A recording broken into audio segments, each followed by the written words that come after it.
Hello, I'm Jackie Campbell.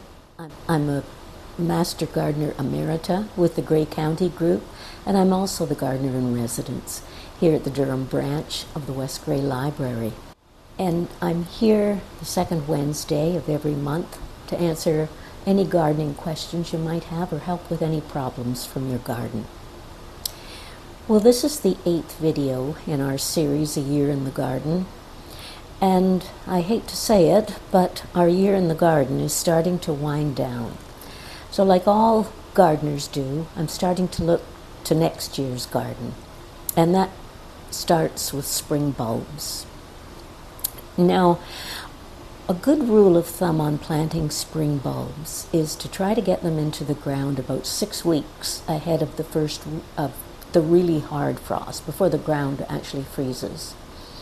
That allows them to develop a good root system that they'll then produce a lot of flowers in the spring.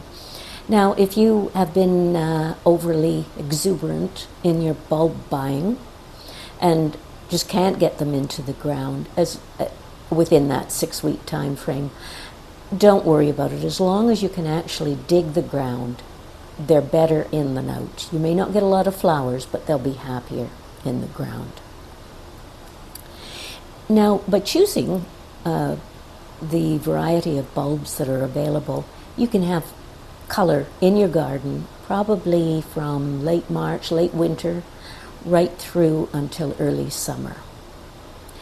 If you can provide the conditions that they like, and that is organic soil and mainly deciduous woodland, try some ephemerals. These are natives that are adapted to thriving in those kind of conditions.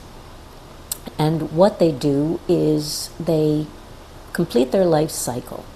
So they emerge, flower, and set their seed before the deciduous trees out and block any available light.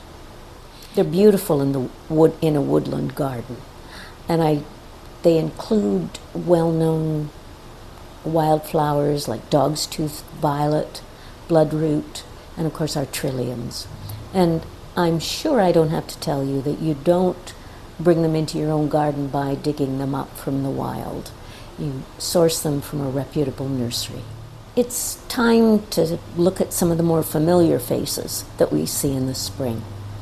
So start the show with your snowdrops. I plant my snowdrops on the south side of the house and quite close to the house. And the warmth that they get reward me by them flowering very early. And for quite a long time as well, because of course the conditions of the air is cool. Snowdrops are followed and sometimes joined because the bulb flowers overlap. They're sometimes joined by our old friend the crocus. And I'm always amazed. You'll go out one morning and it's almost like out of nothing. You haven't seen anything up until that time, and all of a sudden there are a group of croci, I guess, showing their happy faces. There's yellow and purple and striped varieties.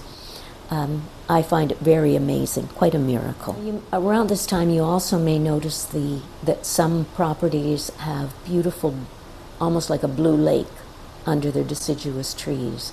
That normally will be either scillas or Chiondoxus, which the common name is glory of the snow.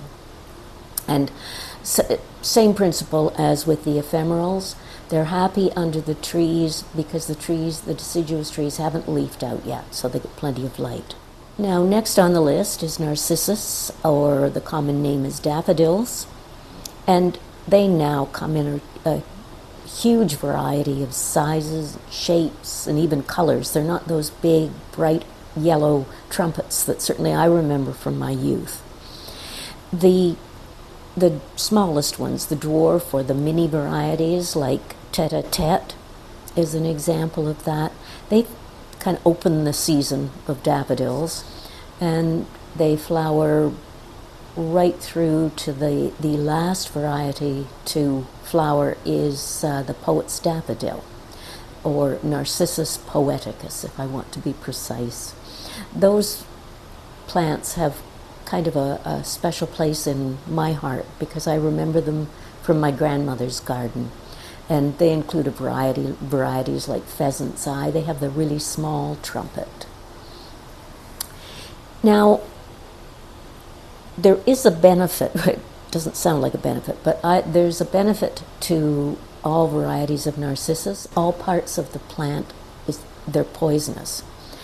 And this means that squirrels leave the bulbs alone, and I find that the deer don't treat my flowers like a buffet, or at least not quite so much. Tulips. I continue to fall, or if I can use a pun, spring, for the hybrid tulips, those beautiful variety of fancy flowers, colors. But I have found that the hybrids are not reliably perennial here.